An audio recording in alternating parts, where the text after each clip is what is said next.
Saudara-saudaraku yang terkasih, selamat berjumpa di Renungan Harian di channel Katolik kita.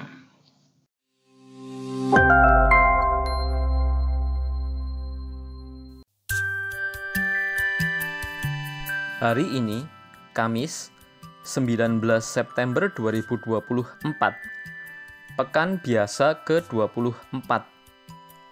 Bacaan pertama. Bacaan diambil dari surat pertama Rasul Paulus kepada jemaat di Korintus, bab 15, ayat 1 sampai dengan 11.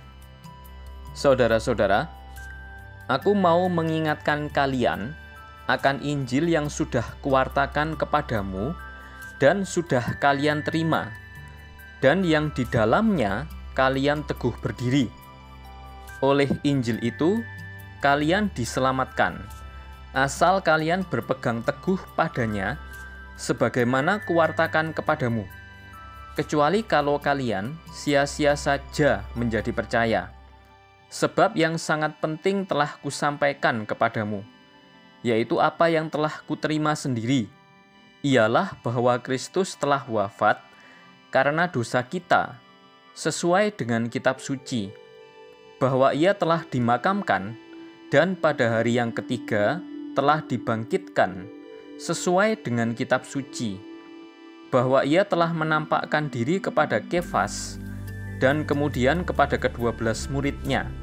Sesudah itu, ia menampakkan diri kepada lebih dari 500 saudara sekaligus. Kebanyakan dari mereka masih hidup sampai sekarang, tetapi beberapa di antaranya sudah meninggal dunia.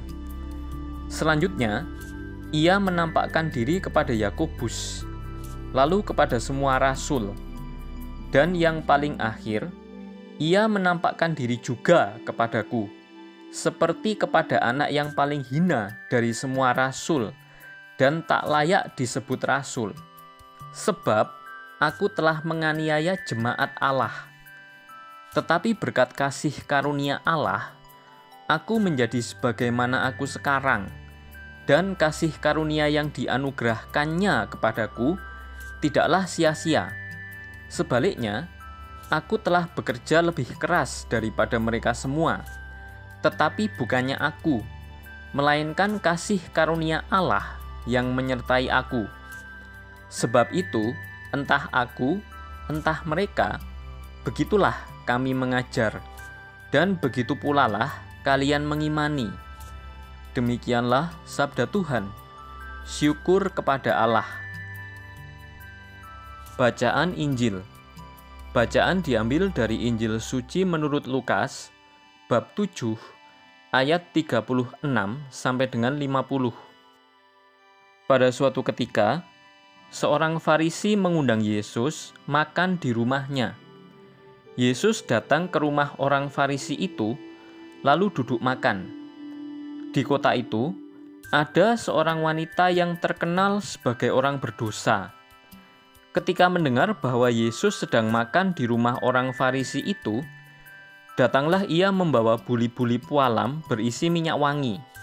Sambil menangis, ia berdiri di belakang Yesus dekat kakinya, lalu membasahi kakinya dengan air matanya dan menyekanya dengan rambutnya.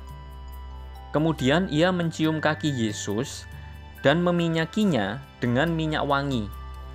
Ketika orang Farisi yang mengundang Yesus melihat hal itu, ia berkata dalam hati, "Seandainya dia ini nabi, mestinya ia tahu bahwa wanita ini adalah orang yang berdosa." Lalu Yesus berkata kepada orang Farisi itu, "Simon, ada yang hendak kukatakan kepadamu." Saud Simon, "Katakanlah, Guru." Ada dua orang yang berutang kepada seorang pelepas uang. Yang seorang berutang 500 dinar, yang lain 50. Karena mereka tidak sanggup membayar, maka utang kedua orang itu dihapuskannya. Siapakah di antara mereka akan lebih mengasihi dia? Jawab Simon, "Aku sangka yang mendapat penghapusan utang lebih banyak." Kata Yesus kepadanya, "Betul pendapatmu itu." Dan sambil berpaling kepada wanita itu, Yesus berkata kepada Simon, "Engkau melihat wanita ini? Aku masuk ke dalam rumahmu, namun engkau tidak memberi aku air untuk membasuh kakiku.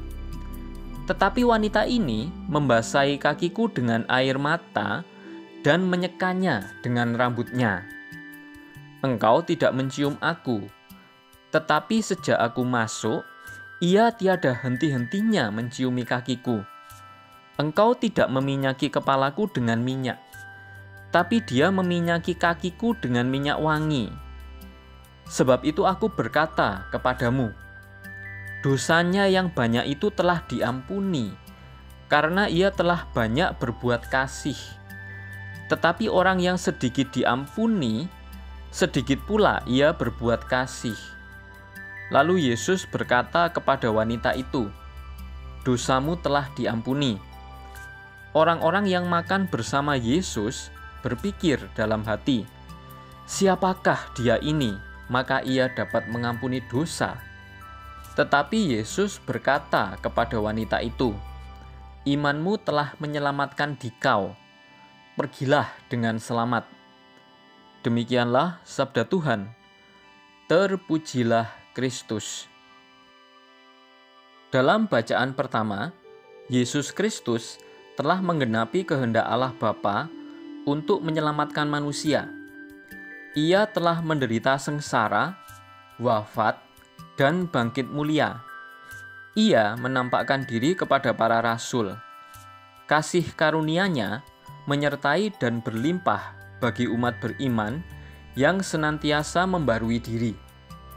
Dalam bacaan Injil, Yesus mengampuni seorang perempuan berdosa yang bertobat di hadapannya.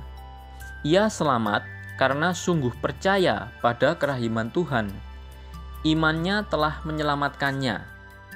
Yesus menyelamatkan manusia semata-mata karena kasih. Ia menderita sengsara dan wafat di salib, tetapi bangkit pada hari ketiga.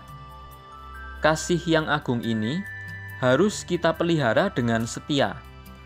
Pertobatan secara terus-menerus akan membantu kita untuk hidup dalam iman.